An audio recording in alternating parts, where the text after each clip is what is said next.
Just starting the live stream, Councillor Martin. Okay, we're now streaming live. Good evening and welcome to the meeting of the Audit and Governance Committee.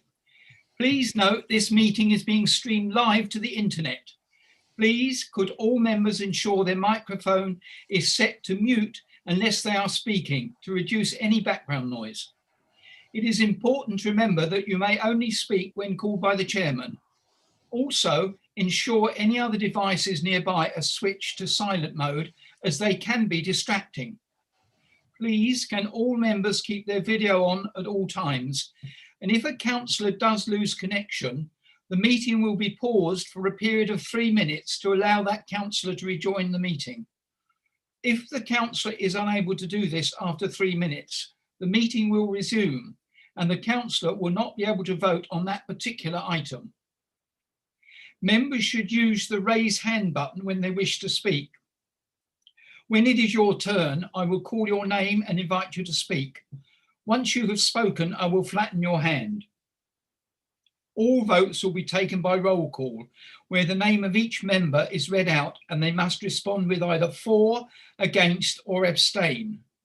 If it is clear that all members are in agreement, then I will say agreed. I will only accept amendments to motions via the chat function, so it is clear for everyone what is being proposed. Looking at tonight's agenda, I think there's only one item that actually will require a vote. So we'll start with item 1, apologies for absence. No apologies this evening, Chairman. Thank you. Right. Agenda item number 2, declaration of interest. Members of the committee should declare any interests which fall under the following categories: disclosable pecuniary interests, other significant interests, or voluntary announcements of other interests. Are there any? No, I don't see any raised hands. Right.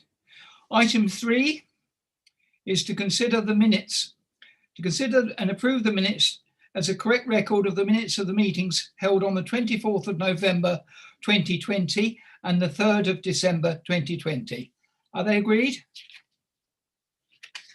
Right. So item 4 is the corporate health and safety report, and that's on pages 13 to 20 to 26 of your pack. And I am about to ask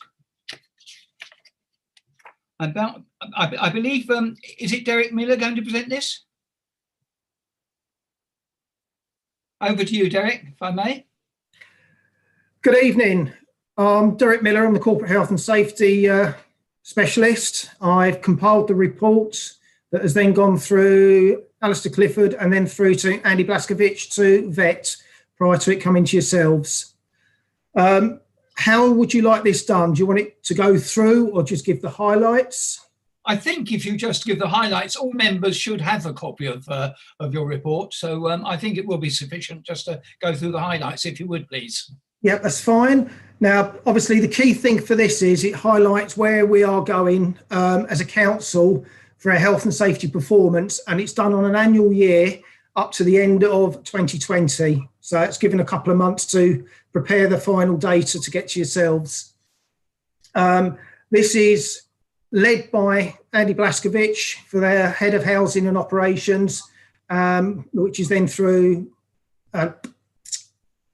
Alistair Clifford and then through to myself. Sorry about that. There is an uplift in staffing, so that's why our FTE and our total employees has gone up, which is through the housing that's come back in from East Kent Housing.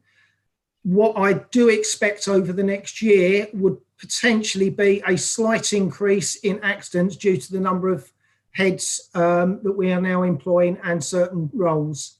So please bear that in mind for next year's report. It potentially may go up slightly.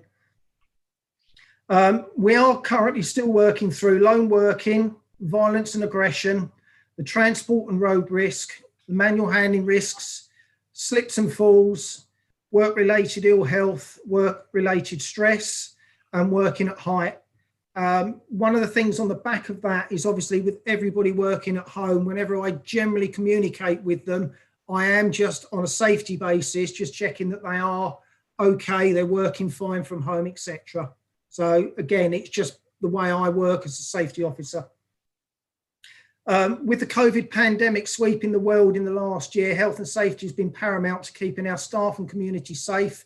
Considerable work has been done in the background, ensuring that our risk assessments, operating procedures, and all our colleagues are as safe as can be to undertake their roles if they are out in the public.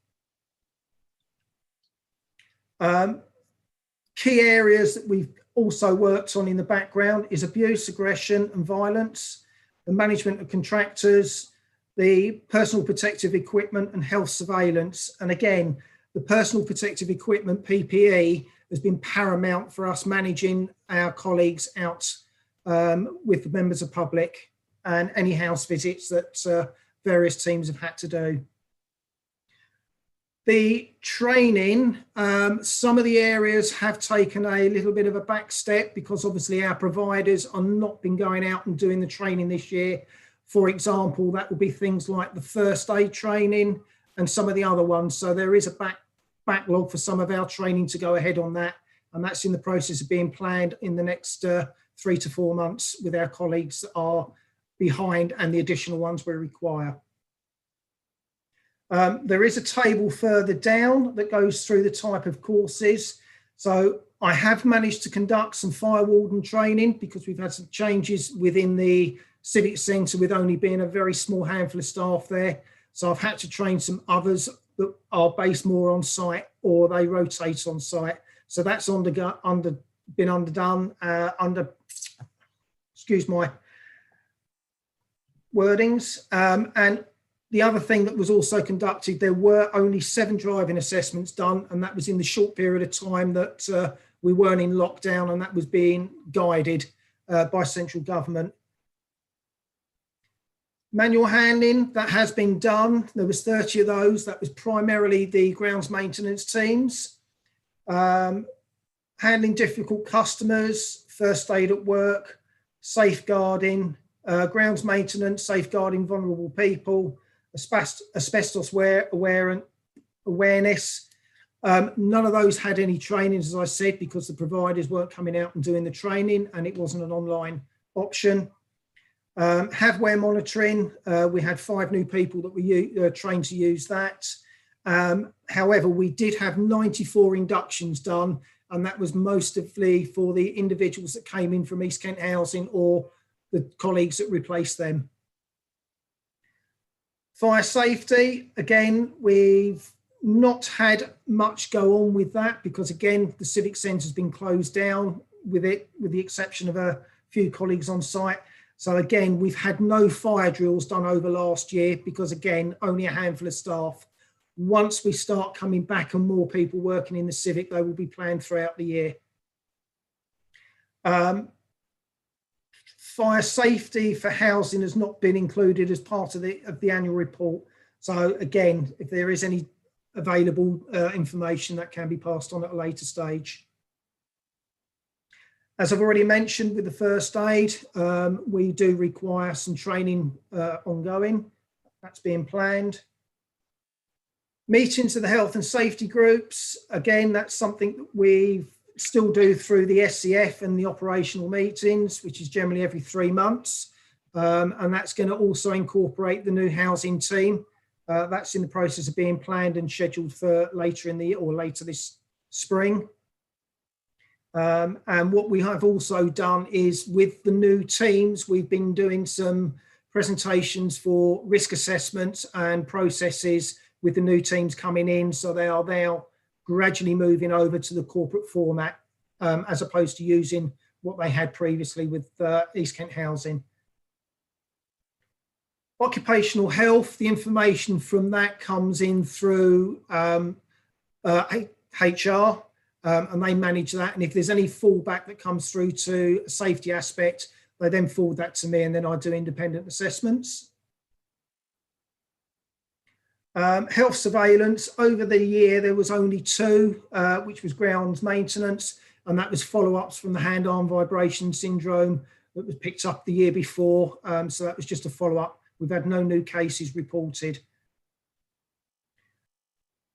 The following sections detail accidents, and what we've got now is 4 years of data in the report. I ensure that the accidents are recorded, and then we've done a breakdown for the number of accidents over the last year, which has gone from 26 to 11. A large percentage of that is the lack of slip, trips and falls, bangs, doors being shut on people's fingers, etc., inside the civic centre. So all of the accidents are actually out on the ground, and the guys working in grounds maintenance, etc. There's also a graph showing down below of the types of accidents, which we get to shortly. I've also added in accidents by service area, which is an addition on from last year because that wasn't in there. It was just a total. So I'm hoping that's a benefit to everybody. 2 RIDA reports, again, over the year. One of those was a hedge cutter. He was cutting at waist height, and then he just swiped his hand over the top to brush off what he could see was cut, and he just caught the tip of his finger with the end of the cutters. And then the second one, a colleague was opening and packaging, and he was literally trying to get his tool, and he actually sliced his finger on the palm of his hand on the packaging and the knife while he was trying to open it before use. So that was a bit of a nasty cut. We've had 61 days lost, and that was due to those 2 accidents for the year. So that is an increase on the previous year. Accidents do still remain low. However, as I've said earlier, there is a slight increase in the number of recorded accidents. This is believed to be incurred in line with the drive on accidents, however small they are. So even if people are just nicking their fingers or slight cuts, we're encouraging them to report those accidents, which then encourage us to review our procedures to try and reduce any further accidents. We've got training and other interventions remain in place to address the areas of the highest injury. The wider health and safety team continues not only to address the accidents related and incidents, but focus on areas which we have potential to cause serious injury and must therefore not be overlooked. So again, such areas identified during this previous year included fire safety, contractor control and site security. Now, obviously, with the lockdown and the civic centre only having 1 or 2 contractors in for mandatory inspections and checks, i.e. the fire alarms, fire extinguishers and the electrical testing, that's really all that we've had on site. So, breakdown of the accidents, contact with tools or machinery was 2, struck by moving objects was 2, slip, trips and falls was 4, lifting and handling was 2, and insect stings was 1. So that's what we've had reported for the year.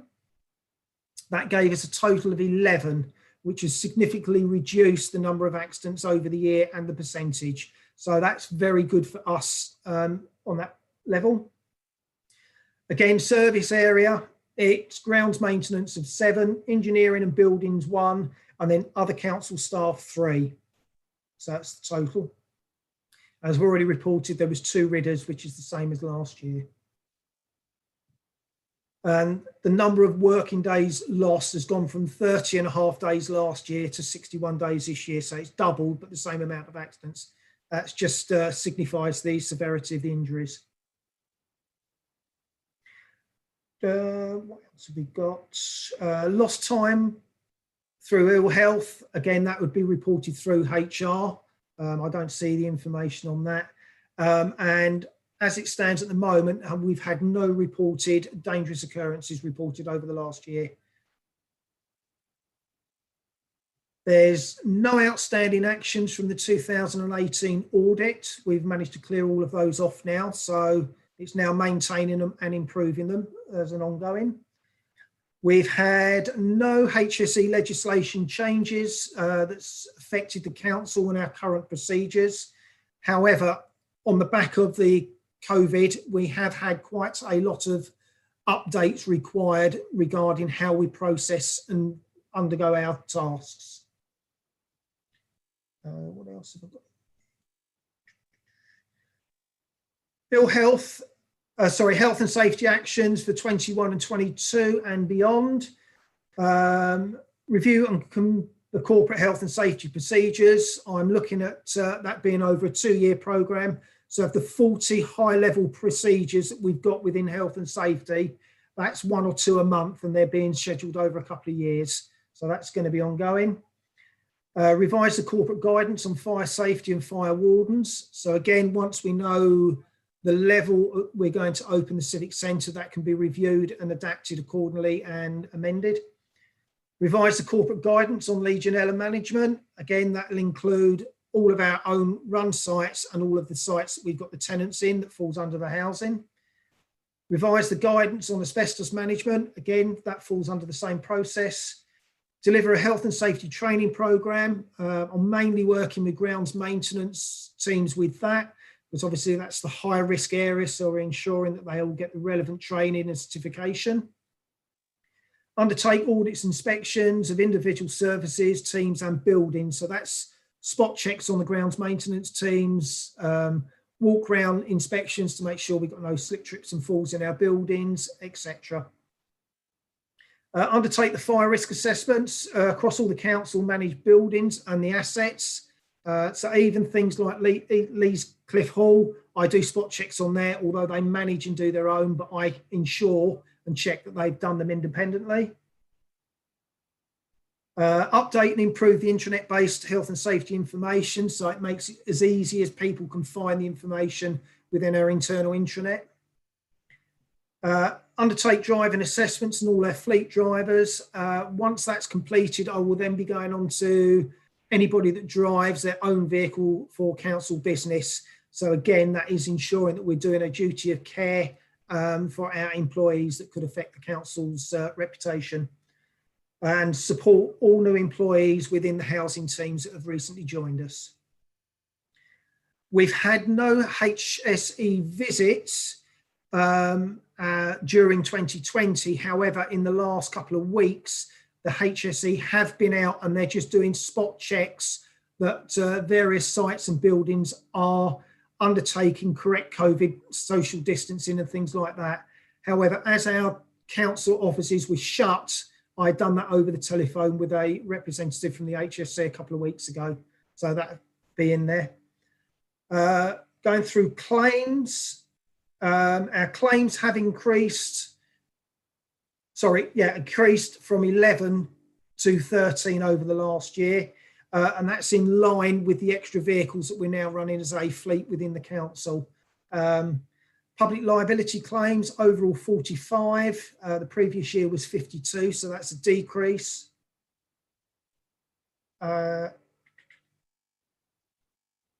We've had one employee liability claim in 2020 that again is currently under investigation. So I've got no figures for that because it's still ongoing. We have a table for the insurance claim costs. These could go up or go down. These are just potential costs that's estimated at the moment. So the key areas we got is road traffic collisions. We've had 13, 10 were our own fault and 3 were no fault claims where we've been hit by third party. Members of public vehicles being hit by debris. That was 5 strimming plus 4 grass cutting mower incidents. So they're minor, so it's where a stone has come out and possibly hit the windscreen or chipped a vehicle. Liability claims is 45, 14 are slip trip claims, 26 are other types of incidents, including potholes, highway issues. I think the majority of those get passed back over to East Kent Housing, but it takes its time. Kent County Council. And we've had, as I said, 1 employer liability claim. There's been 17 property claims, 13 commercial claims, 9 HRA claims, 2 general fund claims, 3 from where the council are seeking to recovery from damage from third parties. So it's where they've hit our vehicle and severely damaged it. So that's where we're also working. So that's a total of 76 compared to 75 last year. So with the increase of employees, the increase of fleet vehicles, that's actually looking very good for us. The costs for motor claims is just over 11,000.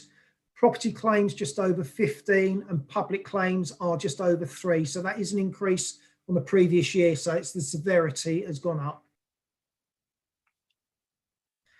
So the overall conclusion, accident levels are positively slightly lower than the previous year and still very low for the type of work being undertaken within the council.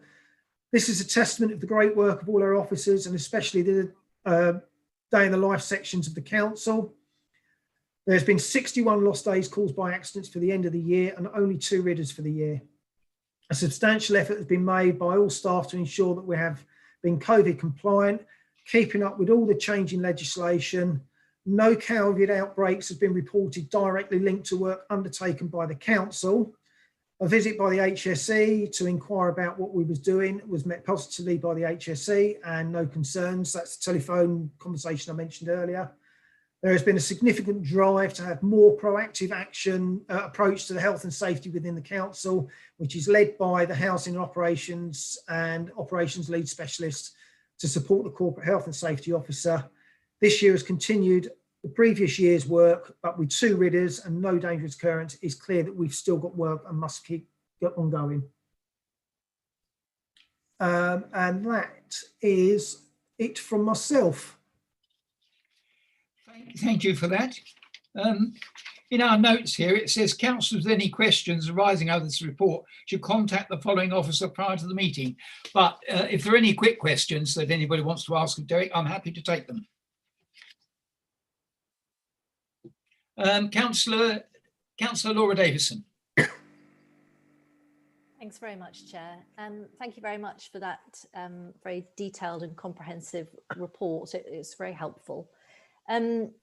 There's obviously a lot that you're working on and a lot that you're going to have to work on because of the difficulties of this year and the action programme that you set out there. There's an awful lot in it, as well as reviewing the corporate policies. And because the housing stock has come back in, clearly there's a volume of work that needs to be done there. So I think it would be helpful if other committee members agree that perhaps we had some sort of more regular updates on the progress of the work, not necessarily needing officers to come to the meeting, but some written updates would be useful just to see how the work is progressing, if that would be okay. And I just wondered whether there had been any difficulties in securing the PPE that colleagues needed to be able to do their jobs during the period. And obviously to wish your colleagues well who were injured in the last year and clearly needed a considerable time off following on from that. Derek, Yeah. you want to respond? Yeah, that's fine. There was a little bit of difficulty with PPE right at the beginning, which was fairly prevalent. We do have sufficient stocks that we hold. We've got a good supplier now. If people require PPE because they're changing or they're getting low, we've got a simple process that we arrange for it to be taken where we store it, dropped off at the print room, and the individuals generally collect it from there. So that's a fairly straightforward system. There are quarterly CLT reports regarding health and safety. So again, that may be something we might need to discuss with our CLT leaders and the directors, whether that gets passed on to yourselves as well, because there's general updating that on a quarterly basis. So that may be something that might need to be picked up then. But, you know, the information is very similar. It's just that this report goes into a bit more finer detail than the quarterly CLT report. Thank you. Any other councillors wishing to ask quick questions? Right, in that case, we are asked to receive another report. Chairman, sorry, you have Andy. I'm so sorry, I've only just spotted that. Sorry, Andy. Hi, thank you, Chair. I just wanted to come in for a moment and thank Derek for his particularly detailed summary.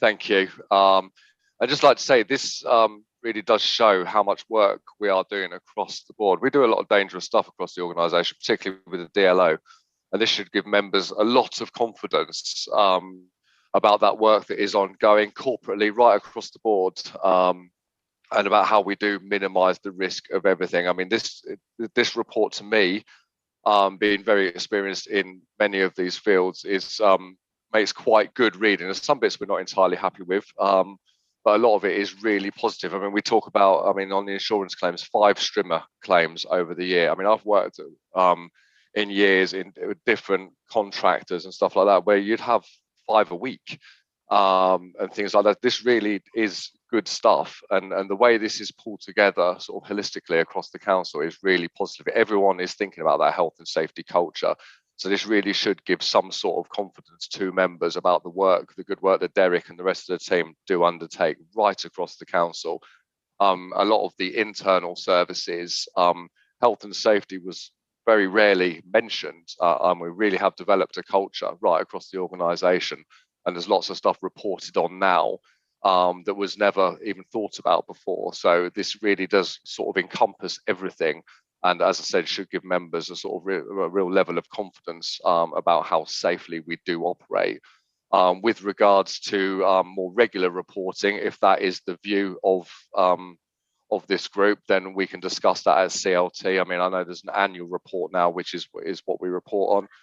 Happy to still do that, but I'm happy to discuss with CLT colleagues about whether we bring that in on a more regular basis. But I just wanted to say big thanks to the team, and if there's any other questions that anyone does have, I'm quite happy to take those outside of the meeting. But as I say, 2 accidents, I mean, the 2 accidents that are reported here which lead to the lost days, one of them is down to complacency and one of them is down to something that someone shouldn't have been doing.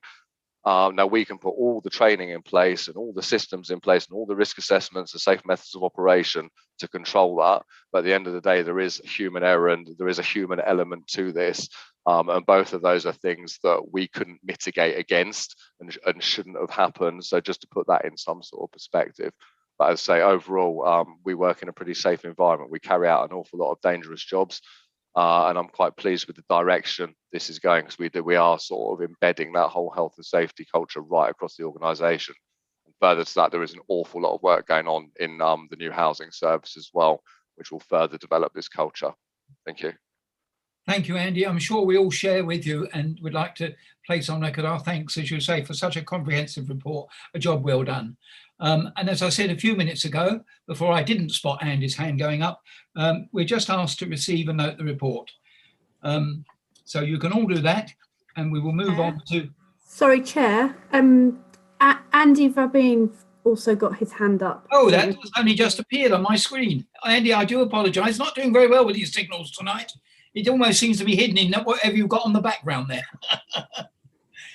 Yes, it's just a quick question, if I may. I think this format of this report is really good, and there's a lot of data in there, and having the trend there for the last few years is really good. And having the accidents broken down by service area really highlights where the potential issues are.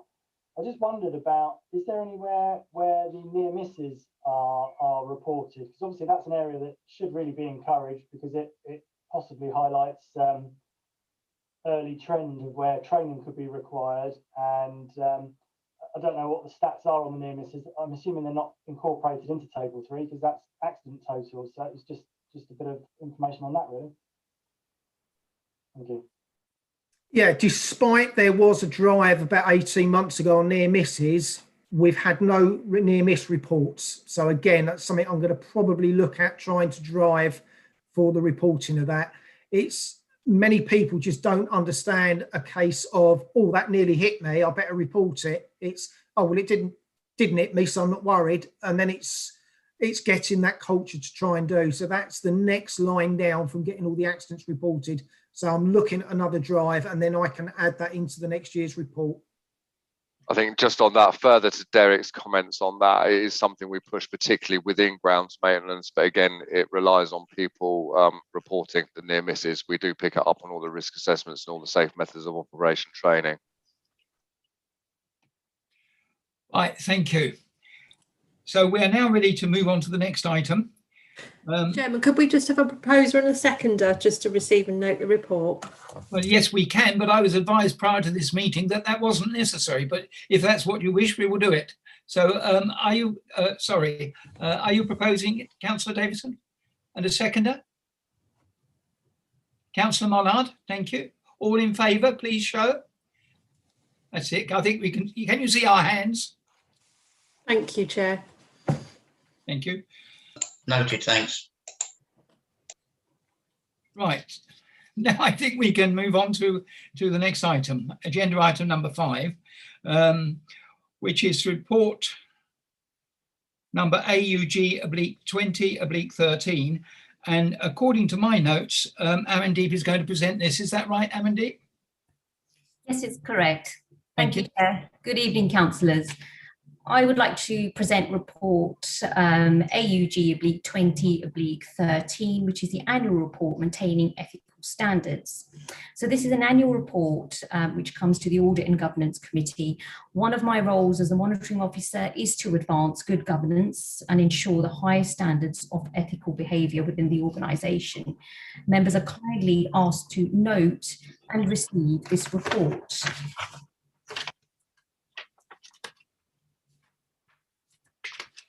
Standards lie, as you know, at the very heart of the organisation and determine how decisions are made. Paragraph 1.3 of your report, members, on page 28, sets out the key issues identified in the report. Now, I won't go through all the bullet points because no doubt you will have read the report beforehand. Therefore, members are kindly requested to note and receive this report. I am more than happy to answer any questions you may have. Does any councillor have any questions? Thank you, Amandeep. Does any councillors have any questions? In that case, can I have a proposal that we note and receive the report, please? Chairman, you have Councillor Davison with her hand up. It's not even showing on my screen. I'm sorry, I don't know why, but she's not even on my screen here. I also tried waving, but Yeah, I don't know why she's not on my screen. But anyway, well, hopefully you can hear me, Chair. yeah, I can now. Yes, thank you.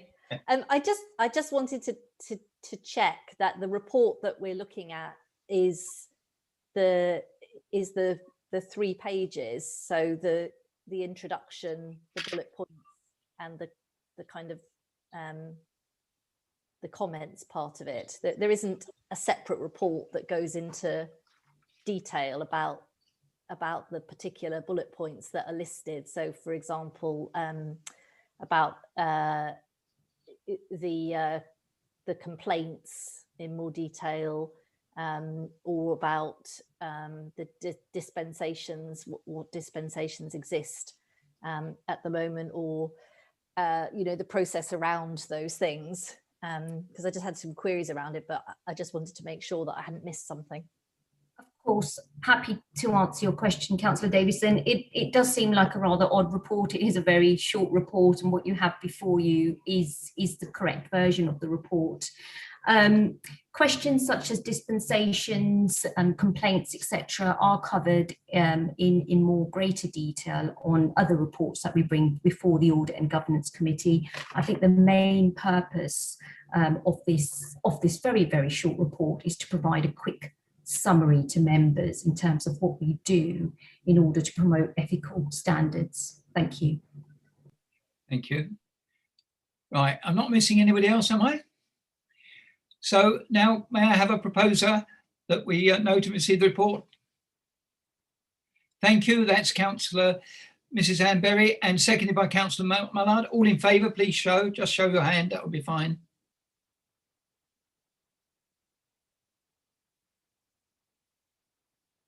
Can you see that? Yep. Thank you. Right, now we move on to agenda item number 6, which is report number AUG/20/18, Local Code of Corporate Governance. And I believe, Andeep, this is over to you again, if I may. Thank you, Chair. So this is the report relating to the Local Code of Corporate Governance. This is an annual report and is obviously slightly longer than the previous report. It is necessary for this committee to adopt a Local Code of Corporate Governance for the current year. As you know, members, this is a slightly more comprehensive report. I won't obviously take you through it, or because no doubt you have read it, but I will obviously highlight the main bits for you. This code is derived from the guidance of SIPFA and Solace, which provides guidance on delivering good governance in local government framework. The code is divided into 7 main segments or sections. The 7 core principles, which are outlined on page 32, paragraph 2.2 of your report. Now, all 7 core principles are explained in more further detail in Appendix 1 of your report, which obviously runs from page 35 to 43 of your report. Obviously, I won't go through each of the 7 core principles because no doubt you will have read them beforehand, but as before, I am more than happy to try and answer any queries you may have. Thank you. Thank you, Amandeep. Any questions, councillors? I'm making sure I'm not missing any raised hands this time. I've now seen you. Thank you. Councillor Laura Davison. Thank you, Chair. I was trying to just make sure that you could. A well-placed job, yeah. Thank you for the report. I just had a couple of questions on it. So in the main body of it, under the different headings A to G, under heading A, the first point there talks about the core values for the council and its officers, which are listed as one team, thinking ahead, performance counts, and customer first. I just wanted to check kind of where those originate from as values, and are they kind of values that are reviewed or discussed, and where does that sort of take place?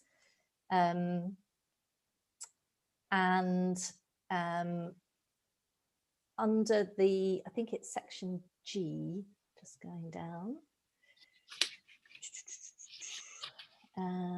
which is implementing good practices in transparency and reporting to deliver effective accountability. And the different sections in there.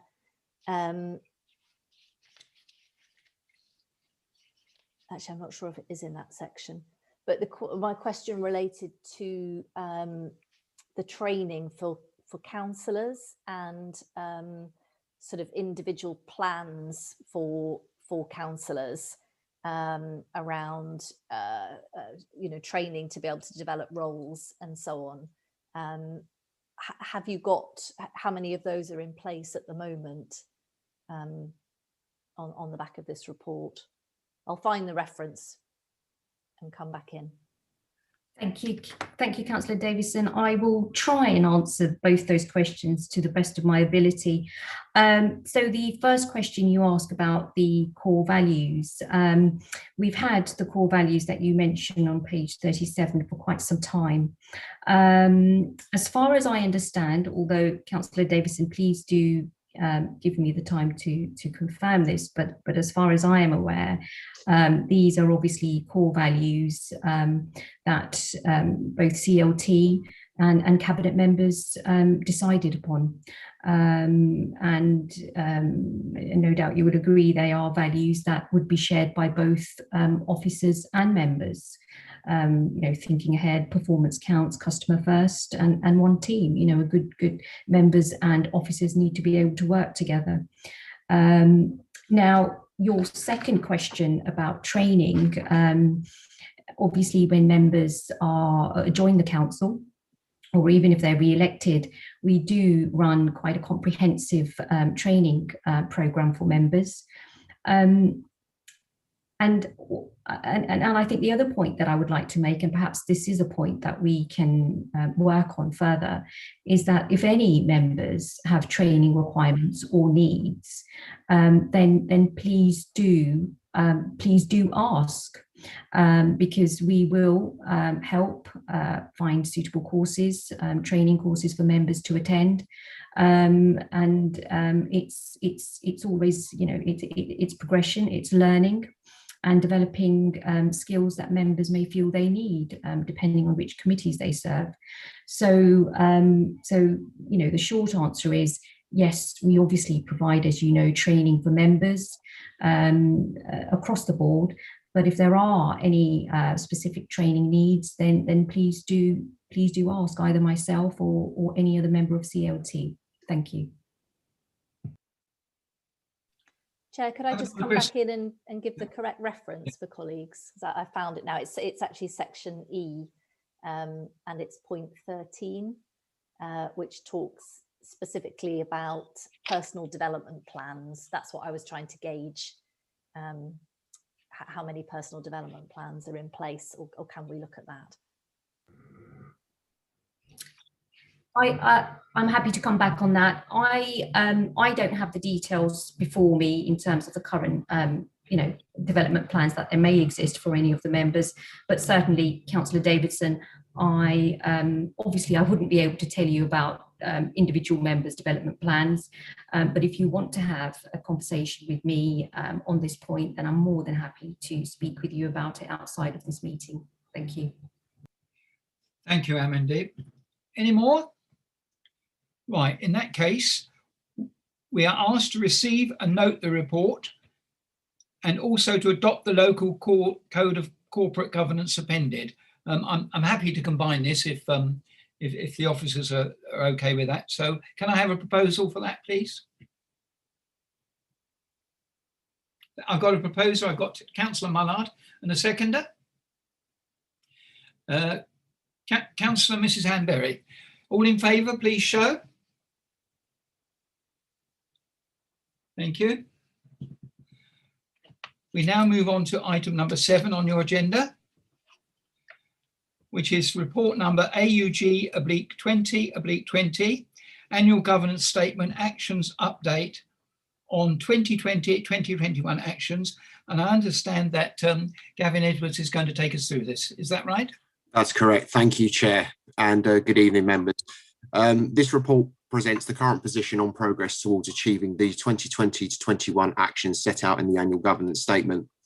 The action plan for this year was included as an appendix of the Annual Governance Statement for 2019-20 that was considered by this committee on the 30th of July 2020.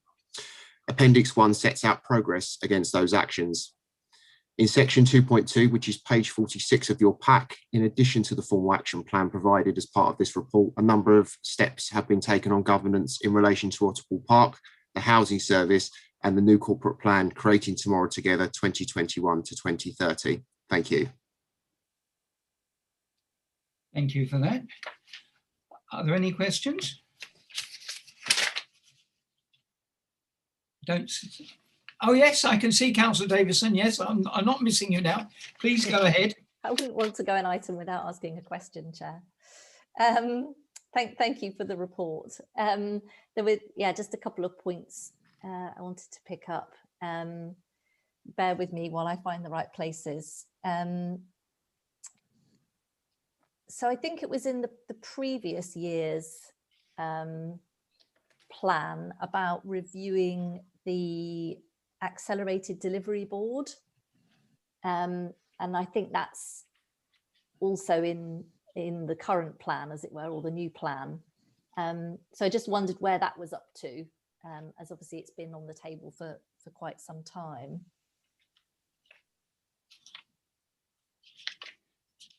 Are you able to answer that, Gavin? Hello? Yeah, sorry, Chair.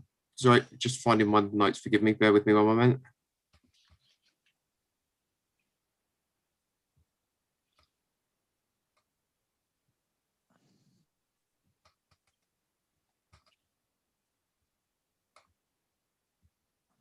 Sorry.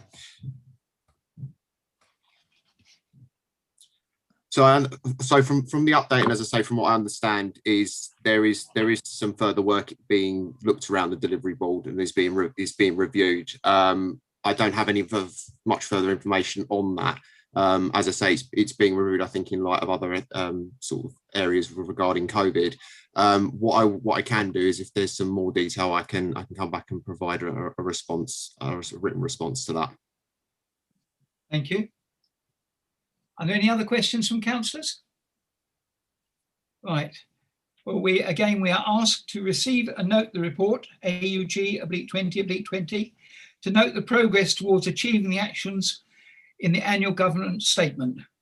May I have a proposer? That's proposed. Thank you, by Councillor Shube. And a seconder? Councillor Mrs. Berry.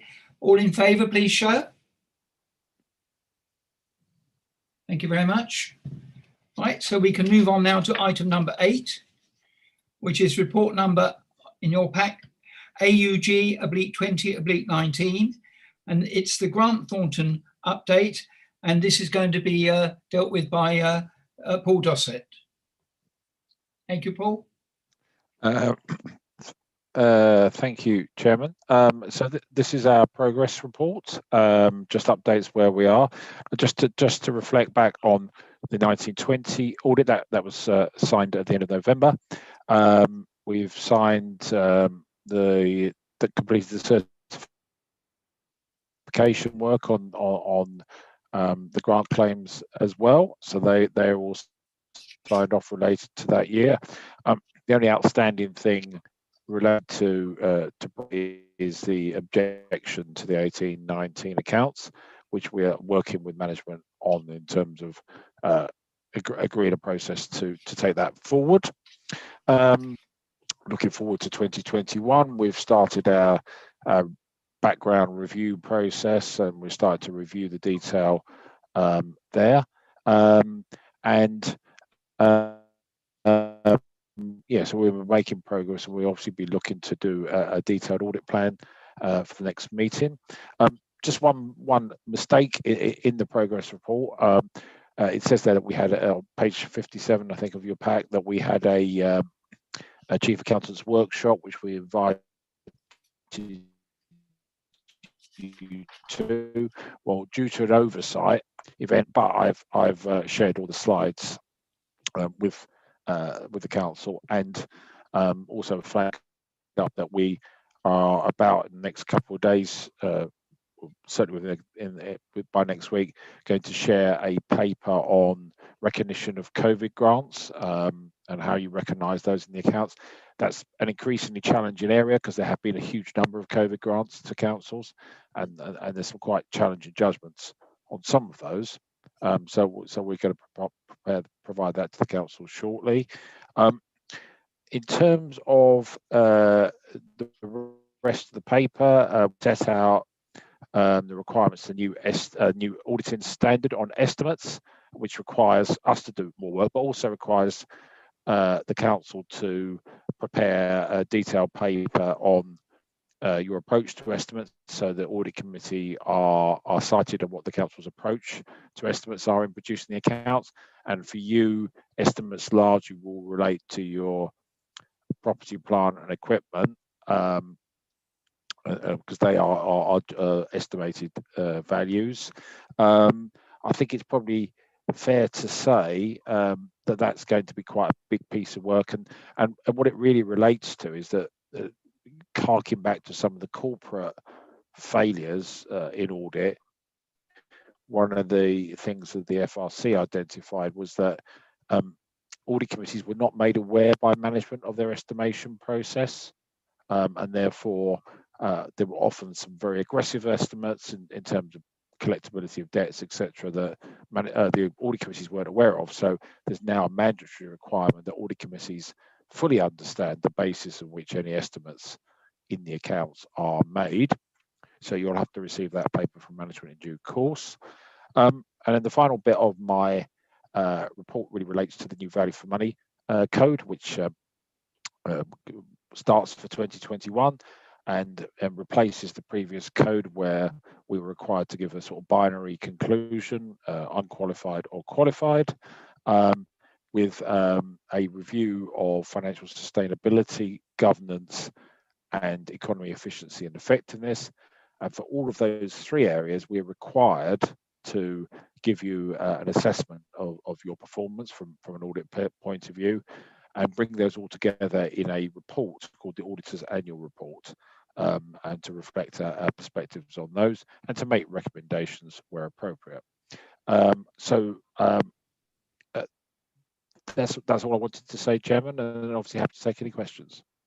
Thank you, Paul. Are there any questions, councillors? Councillor Rebecca Shue. Thank you. I just wondered whether you could say anything more about maybe how much more work there's still to do on the objection to the 2018-19 accounts. Any idea on progress on that? Yeah, so we're near the end process of that. We're just discussing some documents that we need to consider with management. So I'm hopeful we'll be able to resolve that issue within the next couple of weeks. So I think, you know, we're at the sort of I'd say 85% stage in terms of completion. Thank you. Thank you.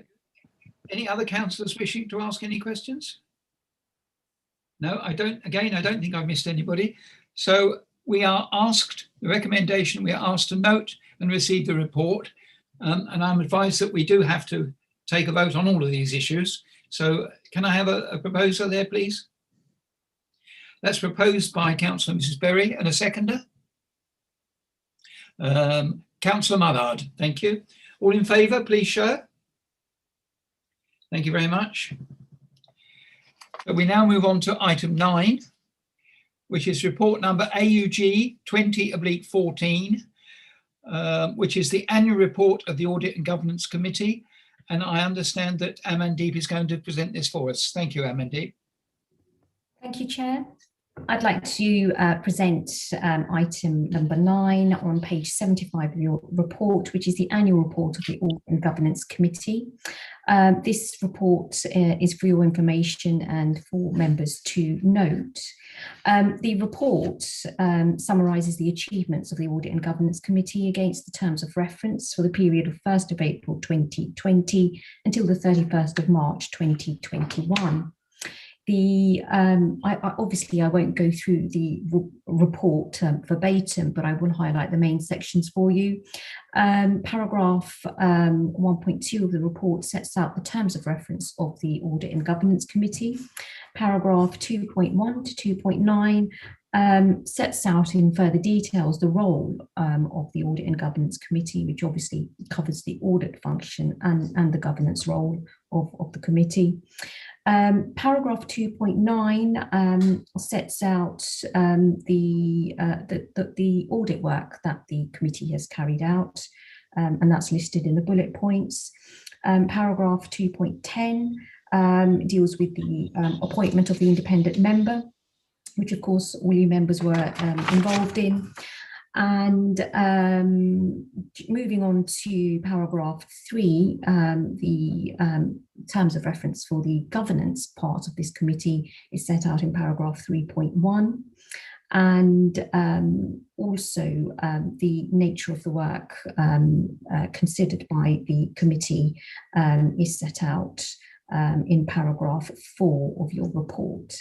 Again, members, I'm happy to answer any queries you may have. Thank you, Amandeep. Any questions, councillors? Yes, I have Councillor Laura Davison. Thanks very much, Chair. Thank you for the report. It was really just to try and get a bit more information about the complaints that are referenced in the report.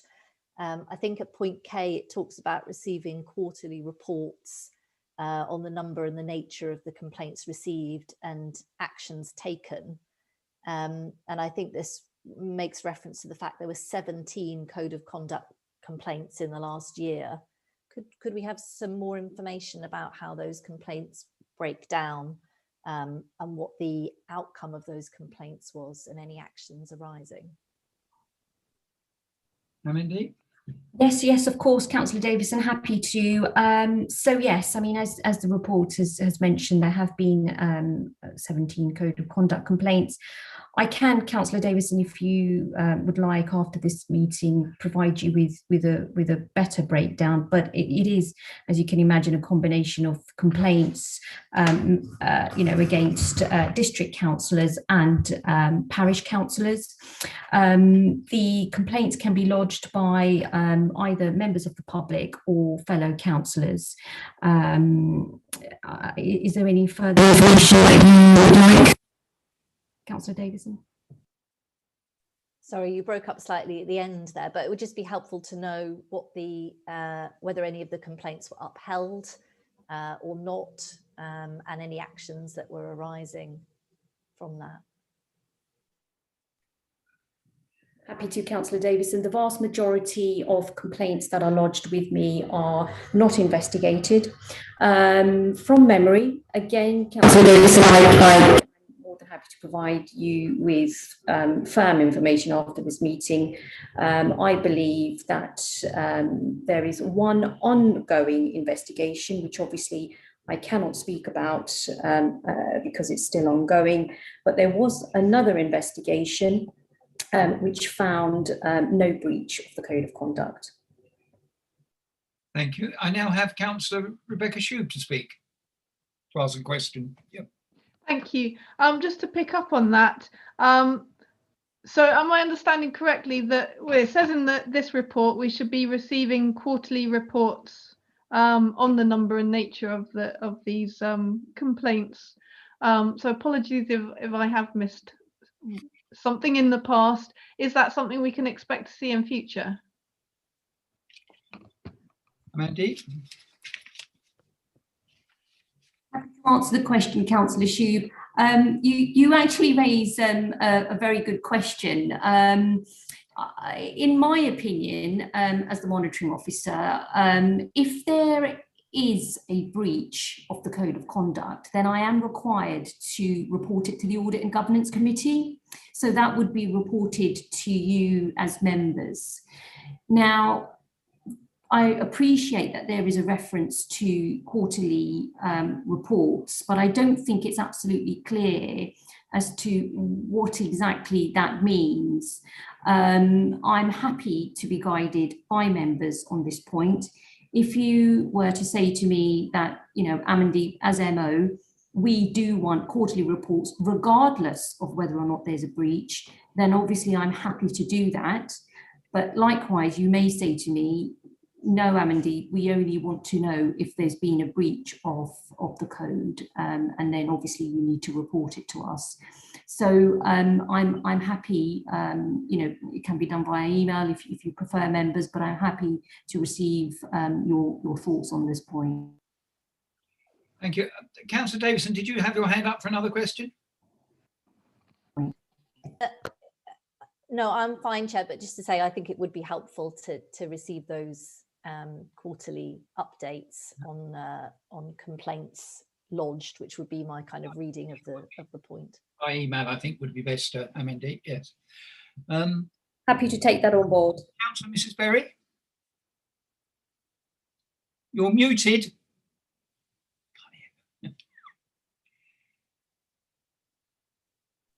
I sat here so long, I forgot I was muted, sorry. Are we talking about all complaints that come in, or are we talking about those that are upheld? The reference to the 17 complaints is all the reports that, complaints that are lodged, Councillor Berry. Yeah, but in future, are we talking about all of the complaints or just the ones that are upheld? I'm happy to be guided by members on that point. If there is a breach of the Code of Conduct, then I do, and I am required to report it to the Audit and Governance Committee. If they're not upheld, I can't really see the necessity for us to be notified of them. If they may be spurious complaints. So I think I get what Councillor Berry means, is that, as I've just said, that we only need to be notified if they've been upheld. I mean, how does who first raised the question? Was it you, Rebecca, that first raised the question? I mean, do you agree with the sentiment, what I just said? Yes, I mean the way it reads at the moment, it sounds as if we're getting a report on everything. I mean, I think I unless it does create a lot of work, I can't see a great issue if we have just a report that says there were 17 complaints, none were upheld. I think at some point we're going to get the total of complaints, the total number. So what's the problem with saying they're not upheld? I'm just thinking. But yeah, go on. Councillor Laura Davison, round 3. Well, I mean, just to support what Councillor Shube is saying, really, I think it would be helpful to get that picture through the course of the year, because it just helps us to monitor within the role and the remit of the committee what's happening in relation to complaints. Can I ask Amandeep, whether she feels it's necessary for us to have a list if they've not been upheld? Right. Okay. Thank you, Chair. I'm happy to outline the position. So, if I summarise it in a nutshell, if a breach of the Code of Conduct is found, then I would always report it to A&G. If there is no breach of the Code of Conduct, then I would not bring it to A&G, because there would be no reason to do so.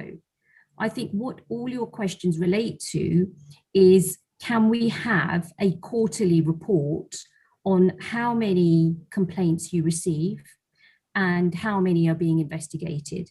And if that is your request, then I am more than happy to do that for you. But what that report will not have, and I would not put that in the report, is a breakdown of each complaint and what it relates to and who submitted it, etc., because that would be incorrect to do. The only thing that I would do is provide you with a summary of complaints received and how many were being investigated. Of course, if there is a breach, then further details would be provided to the Audit and Governance Committee. Thank you for that, Andy. As our legal monitor, I think you've expressed that precisely what we need to know. So we will obviously accept that. Thank you very much. Now, before we move on, are there any more questions? In that case, we are asked to receive and note the report AUG 20/14. May I please have a proposer? Thank you, Rebecca. And a seconder? And seconded by Councillor Mallard. Thank you. All in favour, please show. Thank you.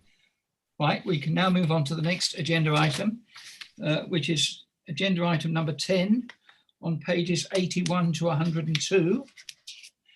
This is report number AUG 20/15. It's the internal audit progress report from the head of the East Kent Audit Partnership.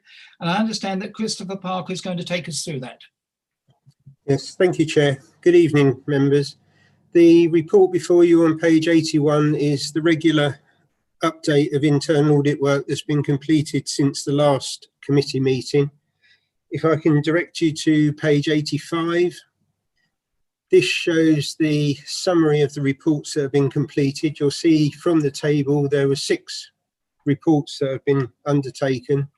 The assurance levels coming out as 2 of substantial, 2 reasonable, 1 limited and 1 not applicable. The housing compliance direction of travel was the limited review. And if I can take you to page 91, 89, this gives you a summary of the work that was undertaken. And also on page 89, it shows you a table of the different aspects that were looked at as part of that review and the individual assurances given. There is also on page 91 a management comment from Mr. Holman, the Assistant Director of Housing. And just to mention that he is actually in attendance tonight. So if you do have any questions regarding that particular report, I'm sure he'll be able to provide you with a little bit more updated information. On page 92, we have the COVID-19 business grant fraud data match. Just to give you a little bit more background to this one, the council that gave various grants early in the pandemic to various businesses, and while these payments were being undertaken, it was found by the NAFAN, which is the National Anti-Fraud Network. They found that some of the bank accounts across the country that were applying for these business frauds were actually fraudulent accounts, and they were known to be linked to criminals across the country. What happened is the NAFAN provided information on those particular bank accounts, and it was decided that we would run a test to see if any of the payments made by Folkestone and Hythe in the early payments that were made by the grants were made to any of these known fraudulent accounts. And we were pleased to be able to say that, as we did 100% assurance check on those early accounts purely against the known fraudulent accounts nationally, there were no matches, so there was no money lost in this particular area. Obviously, there may be other types of fraud that have been undertaken against the council, and it may well be that next year that some further work is undertaken on that. On page 93, this shows the follow-ups that were undertaken for the period, there being 5 in total. The one mainly to note being land charges, which was originally a reasonable and limited assurance, and this has gone up to a substantial and reasonable assurance after the improvements that were recommended have been taken up by management. On page 96, this just reminds committee of some of the reports that are awaiting follow-up, which were a partial or a limited assurance, just to show that they don't go out of sight. And then on page 97, this shows the audit plan for Folkestone and Hythe up to the end of December, and there was a 60% completion at that time. But I can update the committee that to the end of February, that figure has now risen to 88% completion of the plan amount days. And then the following pages just show you the balance scorecard information that we report on a regular basis. Therefore, they're the main highlights of the report, and I'd be pleased to take any questions that you may have. Thank you. Thank you, Christopher. Are there any questions from councillors? Councillor Davison? Thanks very much, and thank you very much for the report. It's always very helpful at these meetings. Obviously, the one that is most serious in here relates to the piece of work on the housing that has come back in-house in October. I'm really sort of quite concerning what's been found there with the work that's been carried out. And obviously I see that's led on to looking at other of our sheltered housing schemes to see what the position is there. I mean, it'd be helpful to hear perhaps from the officer in relation to the action plan related to the findings and how that's going to be, how those issues are going to be taken forward. Separate to that, just in terms of the planned days and the revised days table at the end of the report, some of the issues have got Q4 against them. Are those, like Lifeline, for example, and homelessness, are those going to be carried out as expected during that time frame? That'd be helpful to know as well. Thanks. Right. Thank you. If I can answer your second question first, the audit plan that you have there is up to the 31st of December. So obviously some work has obviously been undertaken in the interim between then and now. So the Q4 is showing you that those are scheduled in. From memory, the Lifeline review is actually going to be carried over to next year, just because of the availability and the work commitments of the particular officer on that section. And the homelessness, we have actually just decided to rechannel that slightly, and that is going to just look at the rent deposit scheme at the moment, and homelessness will be picked up again in 21-22. So that will be coming back to you at a slightly later time. The first question regarding the housing report, if I could perhaps defer that to Mr. Holman, and hopefully he will be able to give you more of an update than I can. Thank you. John Holman, can you update? I can hear you, Chair. Thank you very much, members.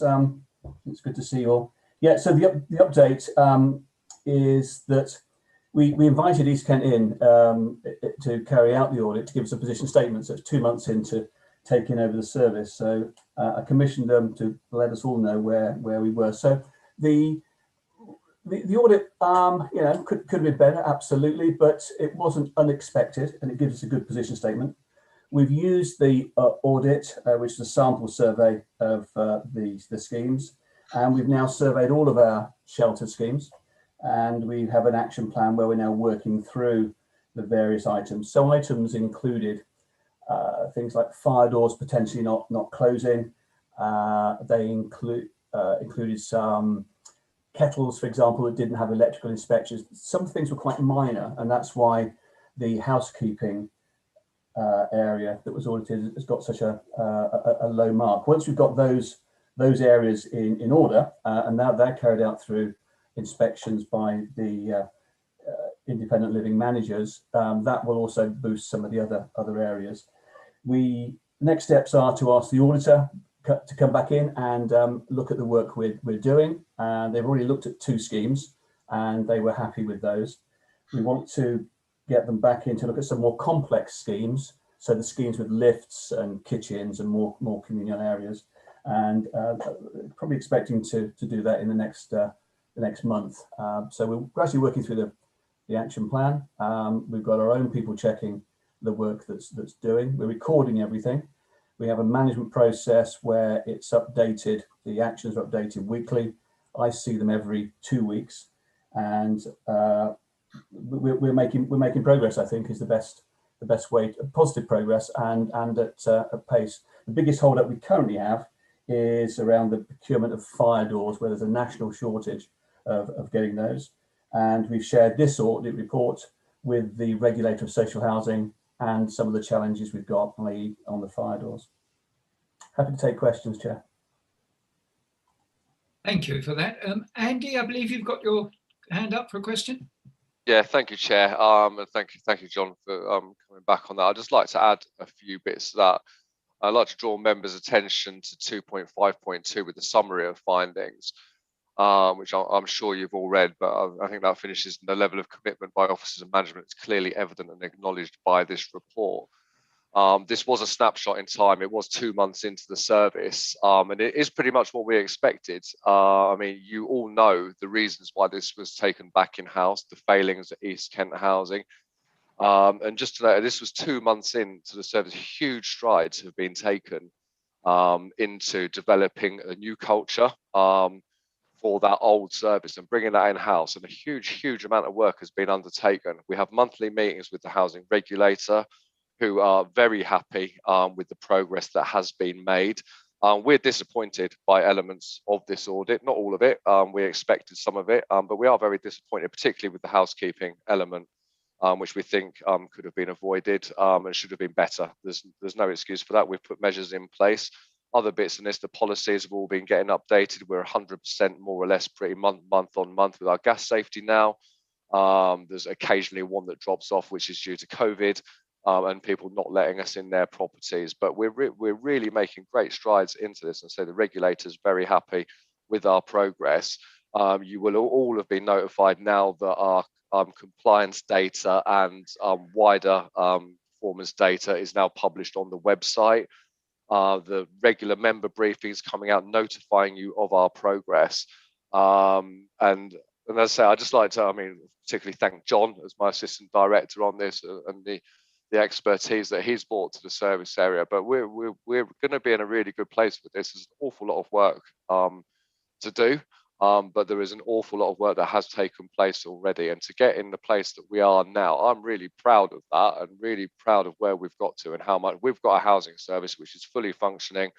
It's not quite where we want it to be. We always said our vision set out this was going to be, we set out the vision and said that's where we want to be in 2 years. This was a snapshot in time 2 months in, and the reason we did that was we wanted to bring this on ourselves. We wanted to know where we were. We've got another audit coming up, and as I say, the housing regulator is happy with our progress. And we had the meeting last week, and I asked her, I said, is there anything else we should be doing, or any best practice that we can take from elsewhere? And she was like, we are doing everything we would expect you to be doing. So I'm really pleased. I just wanted to add that because a huge amount of work has been undertaken. And as I say, this is a snapshot 2 months in to service provision. We are moving this all in the right direction. So again, happy to take any questions. Thank you for that, Andy. I think we are, most of us, aware of the really hard work that everybody's been doing on this. As you say, it was done so sort of quickly, and we all appreciate it. Are there any more questions from councillors? Councillor Laura Davison, round 4.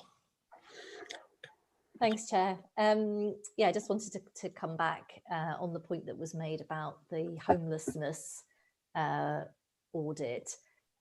Obviously concerned to hear that it's being put back. I didn't quite catch till when, but would like to urge that obviously it's undertaken as soon as is possible, because it is a really critical issue that we need to look at for the district. And the other was just in relation to the work that's been done on the COVID grants, to ask if there's going to be further work. I think it was referenced that there might be, broadening it out and looking, for example, at the eligibility of particular companies that applied, and whether that was dealt with appropriately. Thank you, Chair. Yes, in reference to the homelessness, we did have it down for about sort of February, March time, and I've just recently been in touch with the relevant officers regarding that, and the reason it has been slightly put back is due to the amount of work that the team are doing at the moment, and obviously they're with the pandemic and everything else, we can understand that they are slightly under pressure. So as I say, it has been agreed to do an element of that particular audit, which is just to concentrate on the rent deposit scheme at the moment, but the rest of the homelessness system will be undertaken in the 21-22 year, and you will be seeing a report coming to you at future council, at future committee meetings. That was that question. Sorry, what was the second question again? Whether or not there's going to be a broader look at the COVID grants and the eligibility of particular companies when they applied for those, auditing that process basically.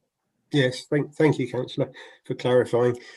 Yes, that is something that has been muted. We do have some time in the plan regarding business rates, and it had been raised that potentially that time may be used to be looking at some of the COVID business grants that have been done. That is something that we'll be discussing with the relevant managers when we set up the brief for the work. And again, the work that we undertake on that will be coming to future committee audit committee meetings. Thank you for that, Chris. Any more questions? Right, so again, we are asked to receive a note report AUG 20/15 and to note the results of the work carried out by the East Kent Audit Partnership. May I please have a proposer? Thank you, Councillor Laura Davison, and a seconder, please. Councillor Shue, thank you very much. All in favour, please show. Thank you. Right, now we move on to item 11, which I believe it is the last item on the agenda tonight. You'll find it on page 103. Agenda item 11, report number AUG/20/16. And this is the draft internal audit plan. And again, Christopher, I believe you're going to take us through this? Thank you, Chair. It'll be me this time. Sorry, I can't read my own writing. Sorry about that. Well, there are two C Parkers. It's easily done, easily done. We're not related either. Well, thank you for saving the best till last, members. Here we have before us a plan of work for the forthcoming 12 months. Of course, it is best practice for the Audit and Governance Committee to review and assess the annual internal audit work plan.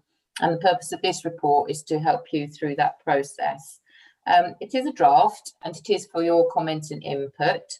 I'll just briefly kind of overview the process that it's gone through to get it to this stage. In addition to us working with managers and looking at your corporate risk register, your service plan objectives and the risks that have been identified against those objectives, our own assessment of those systems and processes, what we know about the council and what we know about through our own profession where things do go wrong. It's obviously an opportunity to see that those things, where they've gone wrong elsewhere, aren't able to happen here. And all of that sort of risk assessment process feeds into our view. Naturally, we haven't the sufficient resources to look at every area every year, and this is a process really to prioritise those resources. Page 105 and 106 of the report also takes the other view, which is helpfully provided by our profession, the Institute of Internal Auditors, and they take a national sort of horizon scanning view of and produce a list of the top 10 risks. Through 1 to 10, I won't read them out individually, but what I want to assure you, members, is that we have considered each of these top 10 risks. And then we have determined whether we need to be looking or proposed an audit in 21, 22, or in subsequent years of the plan before you this evening. And on that note, I think it's also just helpful to remind members, whilst there is a plan showing 4 years in front of you on the appendices, we're only looking to approve the forthcoming 12 months with you tonight. The other years are there to show you indicatively that we can cover a cycle of audits in a strategic sort of period.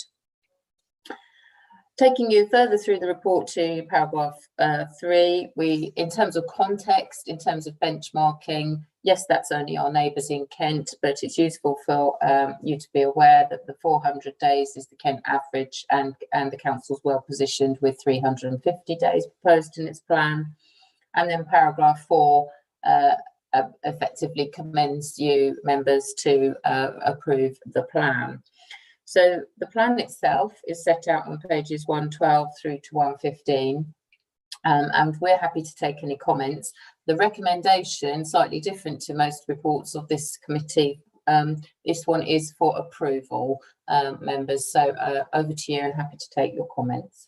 Thank you.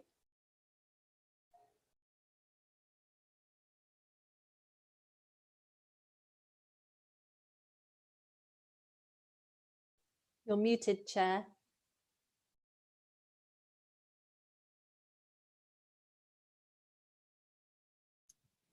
Can you hear me now? Right, your turn to ask a question. Thanks, Chair. Thanks very much for the report and for the presentation of the report.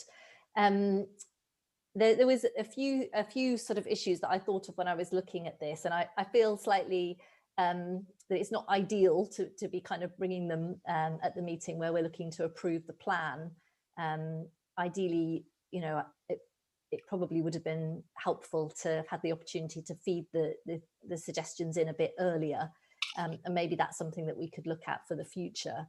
But given what we read in the earlier report about the sheltered housing, and the work that's been done on reviewing that since it came back under our control, would it be possible to look at making sure that the other areas that have come back under our control are looked at within a fairly short period of time, say over the next 2 cycles, rather than 4 or 5 years time, because obviously some of these have perhaps not been looked at in the way that we would have wanted previously, and we've got an opportunity to kind of focus on that. The other area that I wanted just to ask, because I couldn't see where it featured, was about housing options.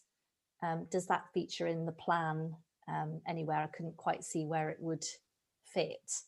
And then just under the governance side of things, there is a line that says corporate/governance and audit committee. Who kind of audits our audit committee, and is that something that would be looked at in the cycle? Because I can see there's sort of 35 days planned in. I assume that is just the normal functioning, but I just wondered where that sits. And also the council has developed some working groups over the last couple of years, which is a kind of new part of the way that the council is working. And I wondered if that would fit somewhere into the plan as a review as to how those groups are working. Thank you, Chair. Thank you for the questions. Hopefully I can take them in turn. At the foot of page 111 and through to 112, we have the subheading of housing systems. We're at the same principle there as we are with the general fund systems. We don't have sufficient resources to review all of those areas every year, and it's a question of prioritising those. I think it was remiss of me, members, to say in my presentation, this is a plan as at the 1st of April, really, for the year. It's likely to flex. It's possible and probable, as in any year, really, that something high profile will come to the fore and we'll end up substituting that work, quite rightly so, and pushing something less high profile back in the plan. And those changes, of course, are notified or brought to you quarterly in our reporting through our quarterly update reports. So this is our best guess based on what we know. Of course, we were Folkestone's auditors before East Kent Housing. We've audited East Kent Housing since 2011, and we are your auditors still going forward. So we do have a good history of those systems and processes, and that's why we've got the areas in the risk assessment that we have, and of course speaking with managers and the process that we've outlined with management team and the section 151 officer. So I think it is a bit of a warranty, really, or that we will potentially have to come to look at different areas, but these are the ones that we're setting out. Housing options, I believe, it's changed its name in our list of audits over the years, but I think it comes under housing allocations. So the sort of housing options and allocations, and that's near the bottom of page 112, was last looked at in 1920, due to be looked at in the future. So that's an area of concern. We could look to be thinking about bringing that one forward in the plan. Your question about working groups, generally speaking, no. We can have further conversations about what the risks are and whether we ought to be looking at that. That one hasn't been identified. And the corporate governance provision of time there is largely to do with writing reports, attending these meetings, running the training sessions, meeting with the section 151 officer. So really it's almost our overhead number of days for the behind the scenes operations. I think those were the questions, but I'm sure you'll let me know if I haven't answered anything clearly. Please do let me know. Thank you, Christine. Any other questions? I can't see any. In that case, we are asked, the recommendations are to receive and report and note report number AUG 20/16, and that members are also asked to approve the Council's internal audit plan for 2021-2022. May I please have a proposer? Thank you, Councillor Mrs. Berry, and a seconder? Councillor Mullard. Thank you. All in favour, please show. Thank you very much. Well, that's the last item on the agenda tonight. Thank you all very much for your attendance. Thank you to members, to officers and to representatives. It's been a very full meeting and we'll see you again soon. In the meantime, stay safe. Can I just ask, is Kate still on or not? Yes, I'm still here. No, I'm still here, Chairman. When we close the meeting, can you hold on for a word with me, please? Yes, certainly. Thank you. Well, thank you very much. Good night to everybody. Thank you. Thanks, Chair.